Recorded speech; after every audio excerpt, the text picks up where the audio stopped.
Bismillahirrahmanirrahim. Assalamualaikum warahmatullahi wabarakatuh. Halo Zenpai, selamat datang di podcast Marbot, mengaji dan bercanda tapi berbobot. Nah, sebelum kita masuk ke acaranya nih, kita kenal-kenalan dulu ya. Perkenalkan, nama aku Sadrina Farhana Fiza Cahyadi, biasa dipanggil Sasa. Dan saat ini aku merupakan salah satu anggota dari kepengurusan BEM Hima IPAI tahun 2024. Nah, pasti banyak nih dari teman-teman yang bertanya-tanya, podcast Marbot itu apa sih? Nah, podcast Marbot itu adalah salah satu program kerja dari BEM Hima IPAI bidang tarbiyah wa dakwah yang tujuannya untuk berbagi informasi dan juga pengalaman berharga dari mahasiswa, dosen, dan pakar-pakar yang luar biasa. Nah, gak perlu lama lagi nih, langsung aja kita mulai podcast Marbot ini. Nah, pembicara kali ini kita punya satu narasumber yang hebat dan Masya Allah banget nih. Dan pasti kalian kenal, siapa lagi kalau bukan mahasiswi IPAI 2022, yaitu Teh Ayu Wulandari. Halo Teh Ayu. Halo Sasa. Apa kabar nih Teh? Alhamdulillah, baik. Kalau Sasa gimana? Alhamdulillah Teh baik. Alhamdulillah. Teh boleh dong say hi dulu ke kamera, halo. Halo Sobat Zenpai. Hai. Nah, boleh Teh, jadi di depan kita ini udah ada orang hebat dan Masya Allah banget nih.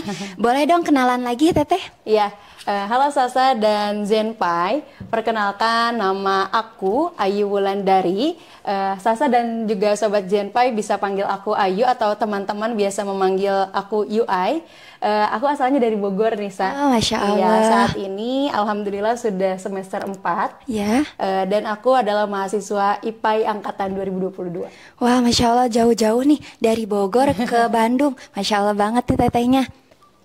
Nah, karena podcast ini temanya tips and trik masuk IPAI UPI. Nah, boleh nih kalau dari Teteh, tips and trik masuk IPAI ala Teteh Wulandari. Nah, jadi pertanyaannya tips and trik masuk IPAI UPI ala Ayu Wulandari. Iya, gitu betul. Ya. Jadi tips yang pertama itu sering-sering main ke ruang BK.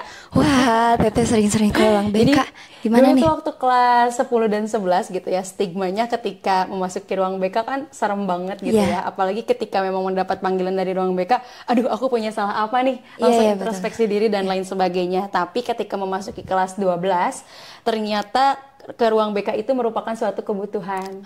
Kenapa Teteh sebut kebutuhan? Karena di sana kita bisa bertemu langsung dengan guru BK untuk kemudian berkonsultasi gitu ya, dan juga untuk mendengarkan arahan dari guru BK itu sendiri. Nah, selanjutnya tips yang berikutnya gitu ya. Jadi sering-sering mainlah ke ruang BK. Lalu tips berikutnya itu adalah mengikuti pemetaan jurusan dan juga universitas. Jadi di sekolah Teteh itu punya strategi gitu ya, bahwa setiap satu siswa itu hanya boleh memilih di satu jurusan dengan satu universitas yang sama. Jadi kalau misalkan Teteh maunya di IPAI dan juga di UPI, nggak boleh ada siswa lain yang memilih sama dengan pilihan Teteh. Karena waktu itu guru BK menjelaskan, kalau nanti kan kalian akan bersaing gitu dengan siswa yang lain. Kalau misalkan di sekolah aja udah bersaing gitu ya. Jadi kemungkinan peluang untuk lolos di jurusan yang sama dengan prodi yang sama dengan universitas yang sama itu kemungkinannya semakin mengecil gitu ya. Nah, selanjutnya tips yang selanjutnya itu adalah paham gitu posisi eligible. Jadi waktu itu alhamdulillah Teteh sempat menduduki posisi peringkat ketiga eligible di satu angkatan gitu ya, di IPS di SMA Negeri 4 Kota Bogor waktu itu tempat Teteh sekolah. Selanjutnya ketika kita sudah mengetahui posisi eligible di mana, menyesuaikan rata-rata. Jadi kan SNMPTN itu nilai raport gitu ya. Betul. Rata-rata yang kita miliki dengan rata-rata masuk IPAI itu berapa. Kalau memang udah sesuai dan sekiranya kita percaya diri, gaskeun lah gitu. Masya Allah, gaskeun lah. Iya. Tips yang selanjutnya itu mengenai jarak gitu ya. Jadi jarak tempat asal kita ke universitas yang dituju. Jadi waktu itu tuh Teteh sempat dilema gitu ya, antara IPAI UPI dengan PAI UNJ. Walaupun gitu ya secara jarak memang Bogor ke Jakarta itu lebih dekat, akan tetapi secara poin itu Bogor ke Bandung lebih dapat gitu poinnya karena masih satu provinsi gitu. Itu pertimbangan pertimbangan lainnya gitu, memang poinnya tidak terlalu besar, akan tetapi apa salahnya gitu untuk dimaksimalkan. Nah, tips yang terakhir itu mungkin dari Teteh ya, mengikuti apa ya, mengukur peluang gitu. Biasanya Teteh nyari-nyari ukur peluang kelolosan SNMPTN pada saat itu di Instagram ataupun yang difasilitasi oleh sekolah di bimbel. Ikuti aja teman-teman, karena kenapa? Itu bisa menambah kepercayaan diri kita gitu. Kalau memang poinnya sesuai. Akan tetapi kalau misalkan memang belum sesuai, kita bisa buat strategi lainnya gitu ya, misalnya beralih universitas atau beralih jurusan dan lain sebagainya, seperti itu. Masya Allah, jadi tips and triknya ala Teteh Wulandari ini sangat banyak sekali ya. Dan kalian kalau misalnya ingin mendapatkan tips and trik dari Teh Ayu Wulandari, boleh langsung hubungin Teh Ayu Wulandari ya. Boleh. Selanjutnya nih Teh, kan Teteh banyak nih pengalaman-pengalaman sebelum masuk ke kuliah ini. Boleh nggak Teh spill pengalaman Teteh selama memperjuangkan lulus IPAI UPI saat itu? Ya, aduh, ini bercerita tentang perjuangan sampai pada akhirnya berada di posisi sekarang gitu. Tentunya nggak mudah dan setiap orang punya jalan dan perjuangannya masing-masing tentunya ya. Jadi kalau misalkan Teteh, Teteh itu ceritanya SMP sempat pesantren. Ya. Nah, waktu berapa itu tahun Teh? 3 tahun berarti 3 tahun bareng berarti. SMP. Saat lulus SMP, Teteh pengen lanjut di pesantren Teteh, akan tetapi di sana nggak ada untuk SMA. Jadi pilihannya kalau mau lanjut di sana ya tidak sambil sekolah gitu, akan tetapi mondok saja. Tapi pada saat itu setelah berdiskusi dengan orang tua, ternyata belum dibolehin kalau cuma pesantren aja. Jadi akhirnya Teteh masuk SMA gitu ya. Nah, terus kayak sempat nggak semangat dan bersedih juga gitu ya, karena ya Allah masih pengen belajar lagi, belajar ngaji lagi, pengen memperdalam ilmu agama Islam gitu waktu itu. Lalu keputusannya kata orang tua, boleh tapi nanti gitu, ketika kuliah silahkan masuk jurusan yang sesuai gitu, masuk pendidikan agama Islam dan sambil pesantren atau gimana. Jadi maka dari itu sudah termindset gitu ya, ketika masuk SMA ada pilihan IPA dan IPS karena udah tahu gitu ya maunya nanti soshum gitu. Jadi masuknya IPS dan dari kelas 10 tuh udah tahu gitu ya, oh nanti aku mau kuliahnya jurusan ilmu pendidikan agama Islam. Cuman masih bingung tuh. Jadi first love Teteh itu sempat ke PAI UNJ. Wah, first love-nya IPAI UNJ nih. Ya, karena waktu itu mungkin informasi pertama yang nyampe ke Teteh. Akan tetapi semakin banyaknya informasi gitu ya diberikan juga oleh sekolah, ternyata IPAI juga ada di UPI. Maka dari itu dari kelas 10 akhir tuh beralih pilihan gitu ya. Dari kelas 10 akhir sampai akhirnya SNMPTN milih ke UPI, walaupun tadi ada pertimbangan lain gitu ya. Sempat mempertimbangkan UNJ juga. Jadi UNJ jadi second choice gitu lah Teh ya. Iya. Nah, akan tetapi perjuangan itu terasa ada berarti di orang tua. Boleh Teh ceritain? Ya, jadi Teteh sempat nggak diizinin kuliah sama orang tua. Alasannya kenapa Teh? Yang pertama karena biaya. Waktu itu orang tua memang belum mampu gitu ya untuk membiayai kuliah, karena kita ketahui sendiri gitu ya bahwa biaya kuliah itu nggak sedikit. Ada UKT, biaya hidup dan lain sebagainya. Tapi di sana Teteh mencoba meyakinkan orang tua kalau Teteh bisa kuliah dan rezeki mah ada di mana aja gitu ya. Dan waktu itu meyakinkannya bahwa nanti insya Allah Teteh Ayu dapat KIP gitu, KIP kuliah. Walaupun waktu saat SMA itu belum tahu gitu ya, KIP itu apa, daftarnya gimana gitu. Tapi kayak untuk meyakinkan orang tua bahwa Teteh bisa kuliah itu kayak nanti kuliahnya gratis pakai KIP gitu. Dan alhamdulillah sampai mindsetnya pada akhirnya juga udah itu ya Teh. Iya, sampai pada akhirnya lolos KIP-nya juga. Masya Allah, alhamdulillah. Terus alasan yang kedua itu karena nggak boleh keluar kota sebenarnya. Mungkin alasannya boleh, kenapa? Teman-teman juga ada mungkin yang mengalami. Teteh ini 3 bersaudara, 2 adik Teteh juga pesantren, dan waktu itu posisinya di rumah cuma ada orang tua dan Teteh. Masa anak mama sama ayah keluar gitu ya. Tapi akhirnya dibolehin, tapi dengan syarat gak boleh ngekos. Gak boleh ngekos. Terus mungkin gimana Teh? Mungkin ini juga banyak dialami gitu ya oleh calon mahasiswa baru gitu ya. Betul. Gak boleh ngekos, jadi Teteh mencari alternatif lain dan sampai pada akhirnya menemukan bahwa di UPI ini punya asrama mahasiswa ya. Betul. Jadi dengan segala meyakinkan orang tua bahwa di asrama itu tidak semengkhawatirkan di kos gitu ya, akhirnya diizinkan. Tapi endingnya teteh nggak jadi di asrama itu. Kenapa teh? Tapi malah pesantren gitu ya, pesantren. sesuai niat di awal, menemukan pondok pesantren gitu ya, salah satu pondok pesantren di sekitar UPI. Jadi teman-teman jangan khawatir, di sekitar kita ini banyak juga pondok pesantren untuk mahasiswa. Betul. Dan tapi itu di tahun pertama, dan baru ini teteh pindah gitu ya ke salah satu rumah binaan tahfidz. Masya Allah. Dan di situ teteh sempat nggak di PAI ini teteh mendapatkan beasiswa selain KIP itu? Ya, paling itu beasiswanya beasiswa berupa rumah binaan. Betul. Kalau untuk beasiswa dari pemerintah, kebetulan untuk anak KIP sendiri belum boleh gitu ya. Jadi ketika memang mau mendaftar, banyak sekali beasiswa yang persyaratan itu tidak boleh menerima beasiswa lain. Itu mungkin ya lika-likunya. Terus selanjutnya setelah memang udah berhasil meyakinkan orang tua nih ada kebingungan gitu ya. Aduh nanti dari Bogor gimana caranya ke Bandung dengan bawa banyak bawaan barang gitu, banyak bawaan kayak gitu kan. Terus juga waktu saat pada akhirnya memutuskan tinggal di pondok pesantren dalam keadaan belum punya uang gitu. Jadi waktu itu sempat juga bertemu dengan guru gitu ya. Nanti ibu antar gitu ke Bandungnya. Ya Allah, gurunya baik banget. Jadi guru teteh gitu ya, namanya Bu Nani, wali kelas teteh bersama suaminya mengantar teteh dan kedua orang tua untuk sampai di Bandung. Dan teh saya hai dulu ke Bu Ani. Halo Bu Ani. Bu Nani, halo, terima kasih Ibu. Ya, di samping ada Bu Nani juga ada juga Bu Halimah gitu ya, guru PAI teteh. Beliau Bu Halimah dan Bu Nani yang membayarkan SPP teteh selama 1 tahun di pondok. Ya Allah, jadi selama tahun pertama di pondok itu teteh nggak bayar karena UKT-nya SPP-nya sudah dibayarkan oleh beliau. Jadi diantarkan ke Bandung, terus juga dibayarkan gitu ya. Dan sekarang di tahun kedua juga mendapatkan beasiswa berupa rumah binaan, insya Allah sampai lulus. Jadi untuk tempat tinggal alhamdulillah tidak ada masalah gitu ya. Ya Allah, Masya Allah sekali teh aku ngedengarnya.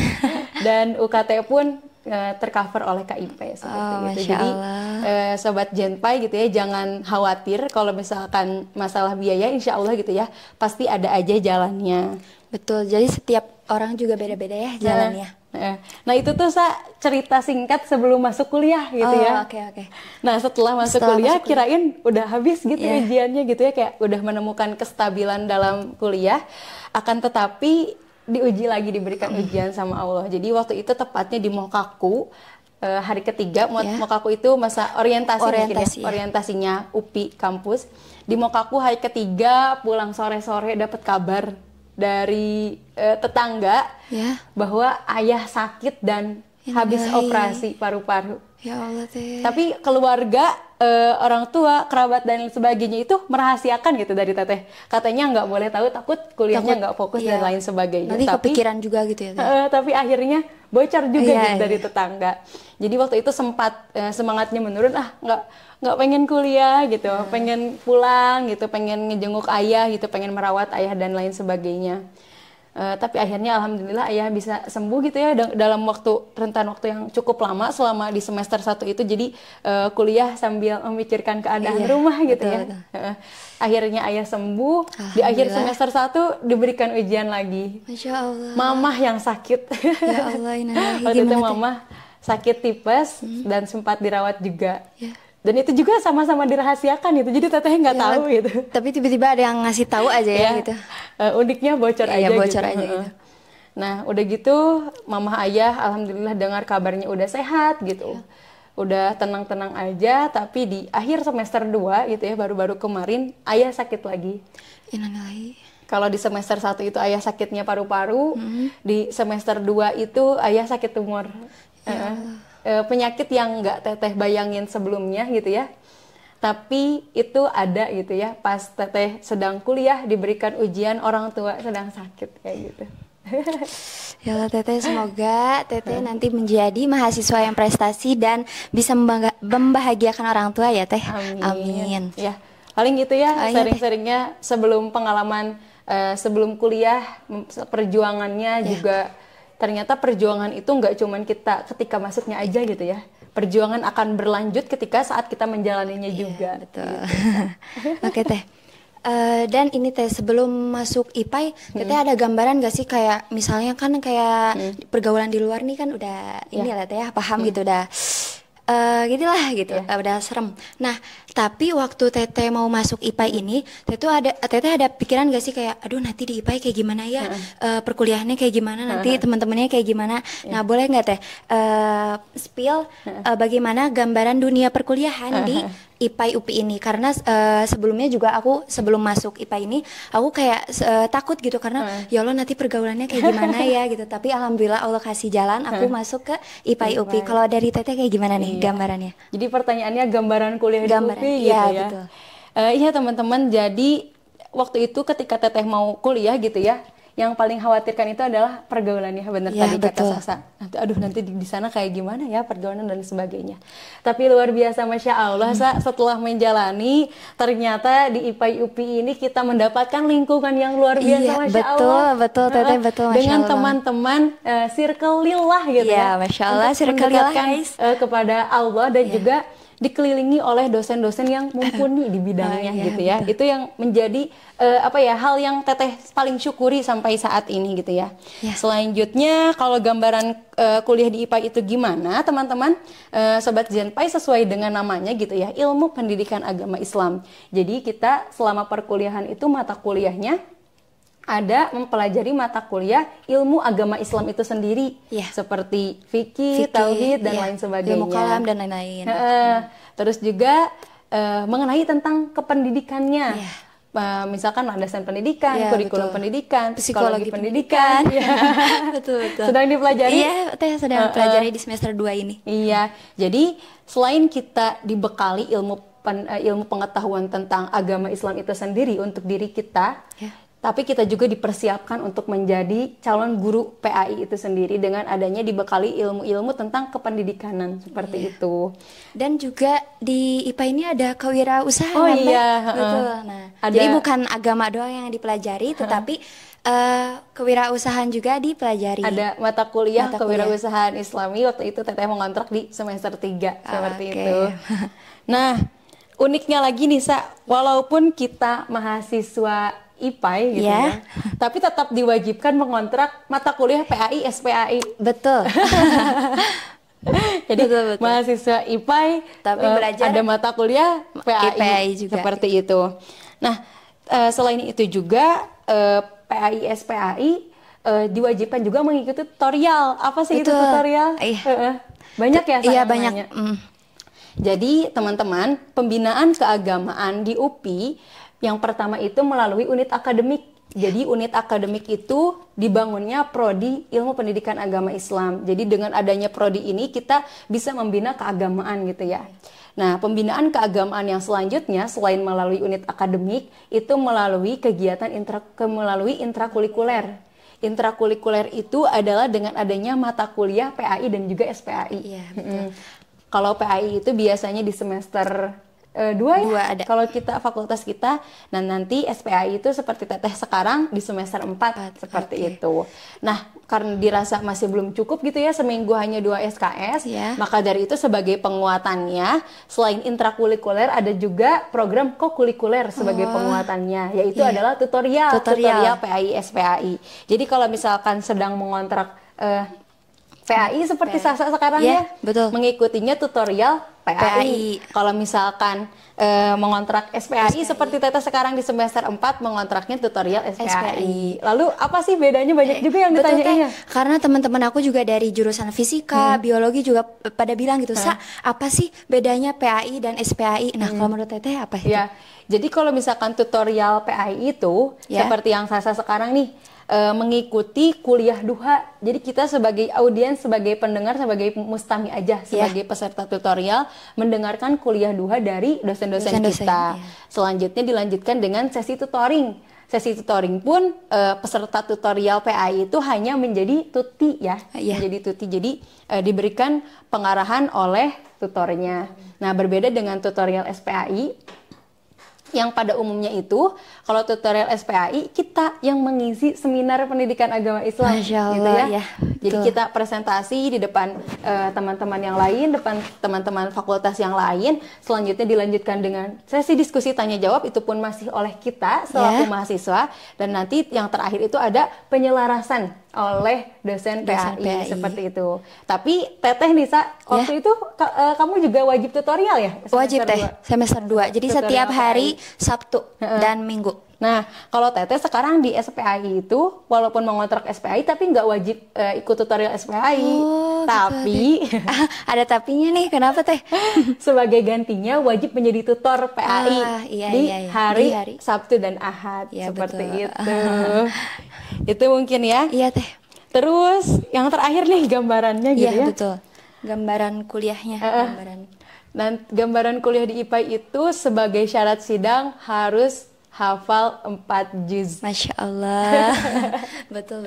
Mungkin dengan adanya informasi ini bisa nih dipersiapkan dari sekarang sebelum nanti dihektikan oleh tugas-tugas kuliah.